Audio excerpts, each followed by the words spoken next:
If you have ever had the pleasure of being a member of a professional organization or association, or you've just attended the department meetings at your university, you know that there's always one person in charge of documenting the fact that the meeting transpired and also noting some of the goings on within that meeting.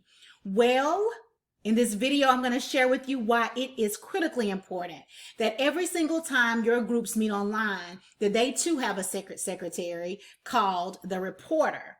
Hi, I'm Kelly Austin, your e-learning strategist who is passionate about helping you master the art of teaching online. So without further ado, let's get started.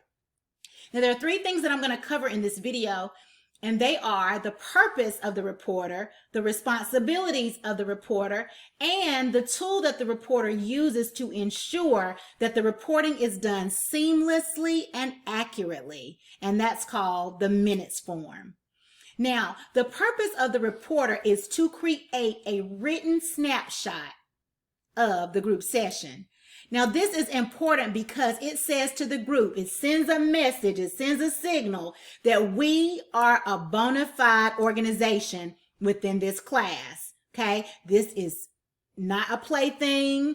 We are taking this seriously, and we are organized, and we are ready, okay? And it also says to the group, the instructor must really care about us. The instructor really cares about if we operate well, if we get along, if we're productive, if we need any support, because there's somebody that's going to be letting their instructor know what's going on when we meet.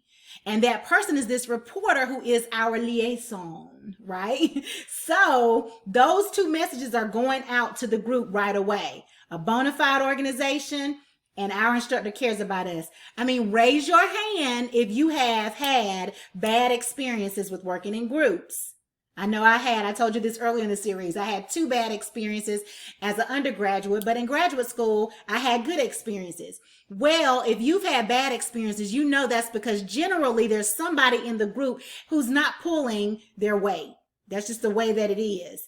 But if you have your group structured the right way, as to how I've tried to share with you in this series, and you have these group roles in place, particularly this reporter, it's going to change the game because the students will know that you are not playing when it comes to this group experience, and they shouldn't be either.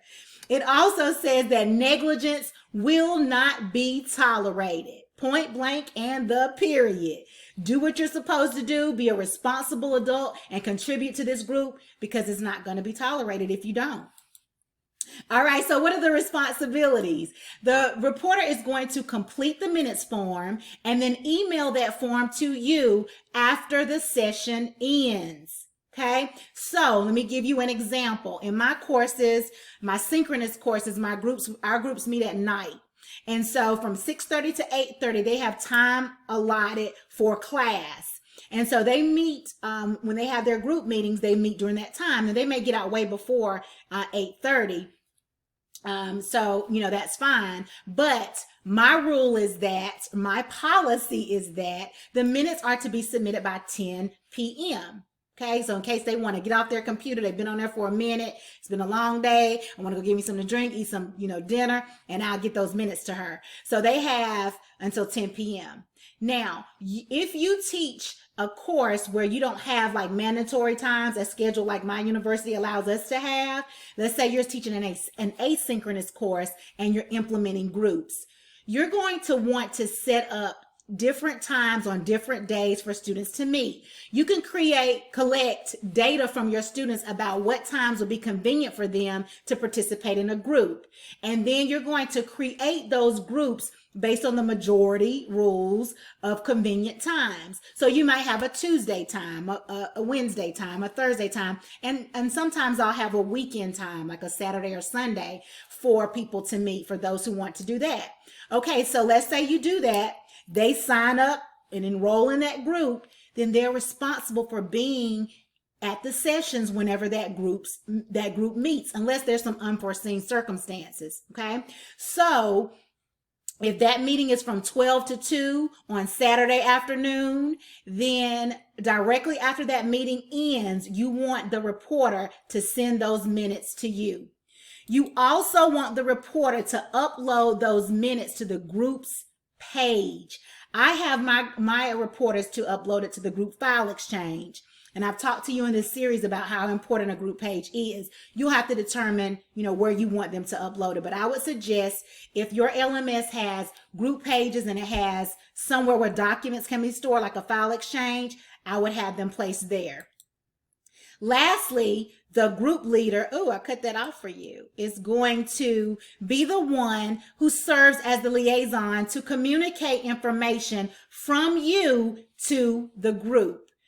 Because there's going to be a section on the minutes where the group can ask questions or share concerns, and you may respond oftentimes to that. When they send the minutes to you, you may respond in an email form to them, or you may, let the reflector, Lord have mercy. You may let the reporter know that you're going to, come to their session and respond in person. All right, let's talk about the minutes. All right, we're going to cover 4 things with the minutes. The first part of your minutes form should focus on attendance.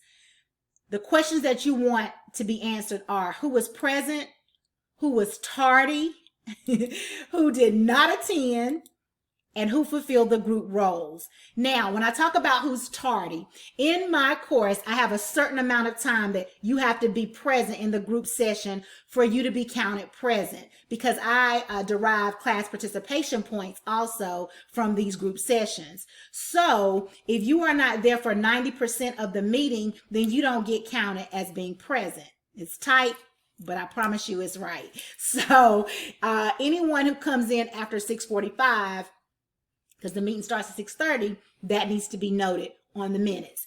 Okay, so who fulfilled the group roles? Remember, there are 5 group roles that I suggest that you always have: the group leader, the timekeeper, the reporter, the reflector, and who's my other person? The group leader, the timekeeper, the reporter, and the publisher. Wow. So you want to make sure you have those 5 group roles. So on the minutes form, you're going to have everybody who was there and also what roles that they fulfilled. Now, this is an example, just a little sample of a very simplistic form that I have for one of my courses. And at the top, it looks like this, where you have the reporter to indicate their name, the date of the meeting, and who was there, and their group role. This says monthly group role because I teach at a university where we have semesters. And so my students maintain the same group roles for an entire month, so that they can master those good roles, get familiar with them. And then when a new month comes in, they volunteer and switch roles.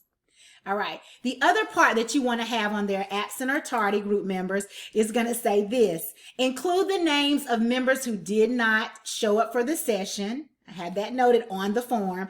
Also include the names of members who joined the session after 6:45, which I told you about.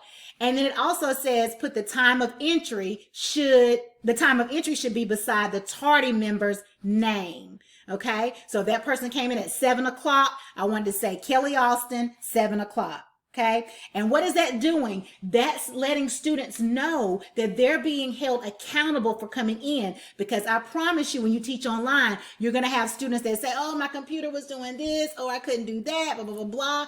And that's why you're going to also have, which is really another video, you want to have that conference call number always available, always visible on the course shell for them, so that if for some reason they can't log on, they can still call in and participate, okay, and contribute. So we want to let them know, hey, we know whether you come, and when you come late, the instructor's going to know about it. All right, so this is the top of my sophisticated form. This is for a course, a senior level course, because my templates for my minutes are a little different depending on the course. So the people in this course are seniors, and so I ask, I'm a little bit more nosy about what goes on in those groups. So you see here they put their attendance, and I don't have them to put the group roles. They can actually put it beside, the person's name, but there's not a column for that. You could include that. Here it says members who are tardy, list time of entry for students who come to class after 6:45. Once again, members who were absent, they're going to list this at however many they need to list. And these are the questions that I really want to know. If students were absent, please answer all the questions that apply. Was the group aware that the student would be absent? So I teach my students in the unit where we talk about group roles and, responsibilities and all of that for the group process, that they are to email their group members if they're not going to be able to be there. Okay. And that's going to be, something major as to why they can't be there, because they signed up for this particular time. So I want to know if they had enough respect to let their classmates know. Now, of course, if something happened where they couldn't get to their computer, something that was, like I said, an unforeseen circumstance, they can't do this, but I still want to know that. Was the student responsible for a specific task for this session? If so, what was it?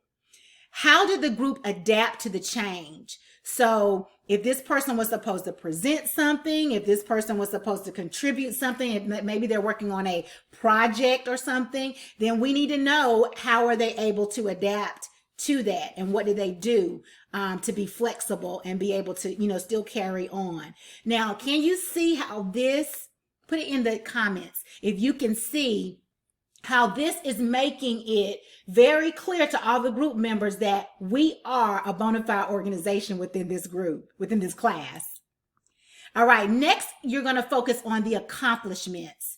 You want to know what were the highlights of the session, and you also want to know what went well in the session. So just have those questions directly listed on the minutes form for the reporter to answer. The other thing you want to know is, what did the group accomplish? Okay, so that's under the accomplishments. What exactly did they get done? All right, next you're going to have a section that focuses on the goals of the next session. Okay, so in the previous video, we talked about how your group is going to, and the reflector is asking them what they want to focus on for the next session in terms of functionality, maybe in terms of presentation, in terms of how they handle criticism, or even what they're actually going to be doing as it relates to content or parts of the project. So here you're going to have these questions. What content will be covered the next session? What tasks will be completed? And what are the goals for the next session? Okay. Lastly, and also forgot about that. What specific steps need to be taken to ensure that next week's session runs smoothly? So these are all the things that you want the reporter to answer for you on this form. Lastly, questions and concerns. You want to place this question on the form. What issues came up that the group could not solve? In what ways does the group need support? And what questions does the group have for the instructor? So again, as I mentioned earlier, this may be something that you can just email the reporter and say, answer whatever the question was about whatever it was, or it might be something like, oh, great question. Let me come into your group's next session and explain this. You might have to reteach something. You may have to go over instructions better. Whatever the case may be, it may be something that you can't answer in an email. So you're going to respond to the group, to the reporter, and the reporter will let the group know, in essence, email the whole group and let them know whatever your response was. All right, so let's review. The purpose of the reporter is to create a snapshot of the session, and the reporter also acts as a liaison between the group and you. The responsibilities are to complete the minutes form, email the form to you, upload the form to the group page, and communicate information from you to the group. And lastly, the minutes form should include 4 components: a section on attendance, a section on accomplishments, a section on focus, goals of the next session, and a section on questions and concerns that the group would like to share with you. Now, before we go, I want to encourage you to step out of your comfort zone if you've never implemented groups online. And if you have done it and it's gone well, but you're thinking maybe it can go better, I would encourage you to go to my channel, bit.ly, Kelly's channel, and begin watching the series. There's a playlist called Group Activities in Online College Courses. And this is the 5th video in that playlist. I have done my very best to give you everything I know about implementing successful groups online. And I've been doing this for 13 of the 16 years that I've been teaching online. So until our next time together, I want to encourage you to create dynamic learning communities online. I will see you the next time. Bye-bye.